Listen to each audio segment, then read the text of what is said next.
and cultures of different countries are all interlinked together, and that there's been generally a merging of all the cultures. And I just wanted to know if that plays a role, or if it's a hindrance, or if it helps policy making and decision making at that high level.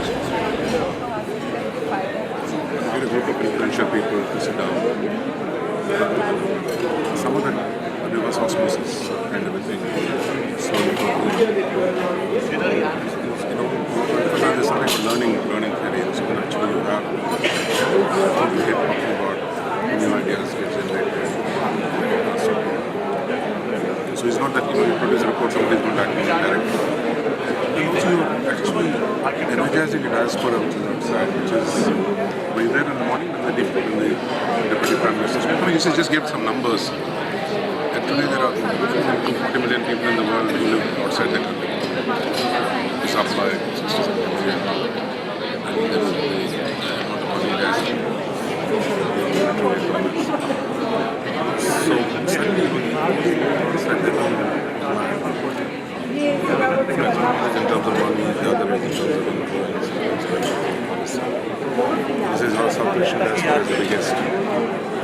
So this is the first platform actually. In India, Pakistan, there is a lot of effort, each one reaching out to their own non-resident communities. But this is the first one to bring the whole subcontinent people together, those who are living outside. So I think it's only the second conference. It's a great platform. You said the merging of cultures. that's what you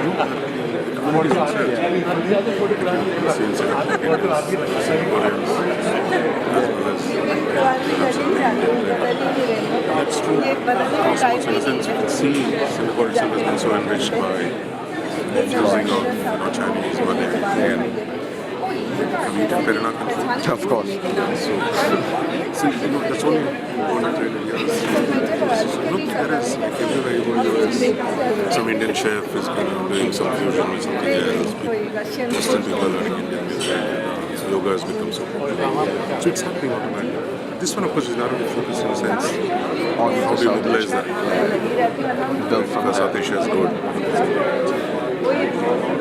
Thank you. See you. It's a pleasure meeting you. Bye.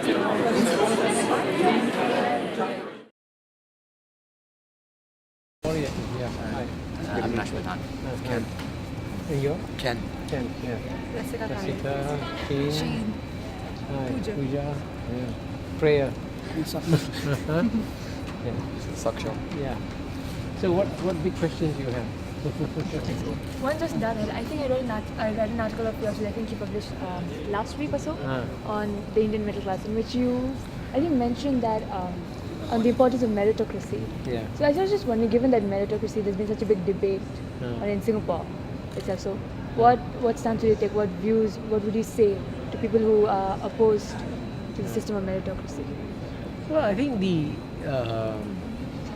number one, you see, meritocracy has worked in Singapore, and that's the reason why Singapore has been so successful.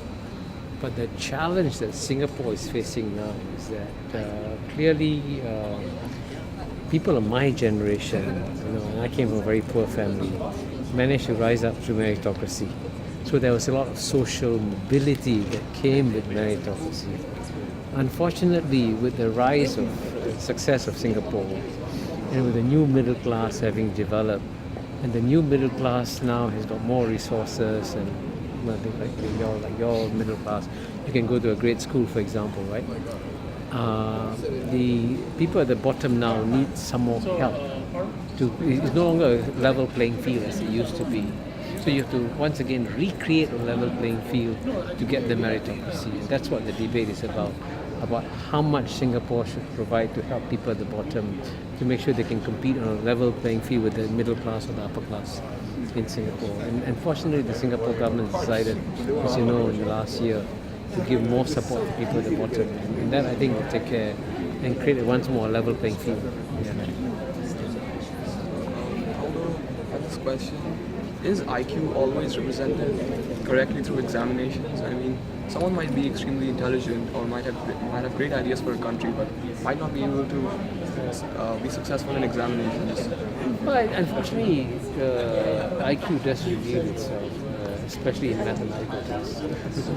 That's actually a very good indicator of IQ. So if people do well in that field, then you know that they have a higher, and it is a fact that there is a lower IQ and higher IQ. It's a fact. So, and IQ is not equally distributed. But the good news, by the way, is that sometimes you can have two parents with low IQ and a child of high IQ. That's possible. It's not genetically determined in a simple Reimagining a way. whole different nation. And also it reverse. So yeah, it implies that there needs to be a development in leadership, right? So what kind of development or change? High IQ parents having high IQ children, but it's not necessarily the case always. You're all very privileged, you go to a great school. Okay, I gotta run. I gotta go and attend another meeting. See you. I'm supposed to be at 7. Okay. Before I'll get there before the president arrives. Thank you very much, sir. Thank you very much. And we have seldom realized that potential.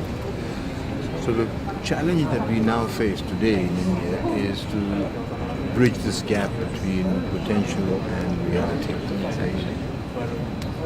This challenge will be overcome if we have leadership. That's absolutely critical.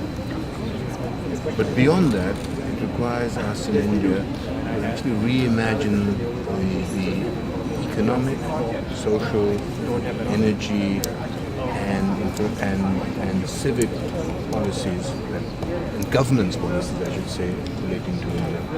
So one could go down each one of them, but frankly, this is the challenge. How do we reimagine economic policy? What do we do to bridge the gap between supply of energy and demand for energy?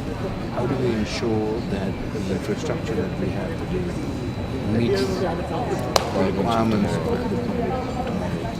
What can we do to ensure that governance is both principled, moral, and effective? So that's the nuts and bolts of the idea of reimagining. So though I have this slight question with Mr. Anand speaking about decentralization. Isn't the competition between the lower forms of government, such as the state government or the Panchayati Raj, isn't it turning into bitterness and personal battle between the parties? How will that correlate to what you expressing here? See, today we have in India two national parties, Congress and the BJP, and then we have a number of regional parties. The state governments are actually run by Congress, BJP and these regional governments. So there is competition between the states, but this competition is not a political competition, it's actually an economic competition. The competition is to attract the best brains, the maximum capital into their state. Now, so you have some of the major states, the biggest states in India are run by parties that don't have a national following. Like you have Tamil Nadu is DMK, you have the Bihar is JDU, Uttar Pradesh. So you can just go down. So these are states where they have a presence in the center. These parties have a presence in the center, and they are part of the coalition that currently runs the country. But they are not national parties. They don't have a national base. And the leaders of those parties are actually more interested in ensuring that they continue to retain their support base in their states than actually become a national leader. So it's a competition, but it's not a political competition so much as an economic competition. There is politics, of course, at the central level. And that you see today, the kind of presidential election that's taking place between Rahul Gandhi and Narendra Modi. The lady mother asked, will Narendra Modi... Actually, I think they are the ones who have to ask. You are not supposed to ask. It's a school. Yeah. So it's a school. Right. Thank you, sir. All right. Is there anything else that you have to go? Okay, one second. Anything else from you guys? Thank you, sir. It's a pleasure. Pleasure meeting you. All right.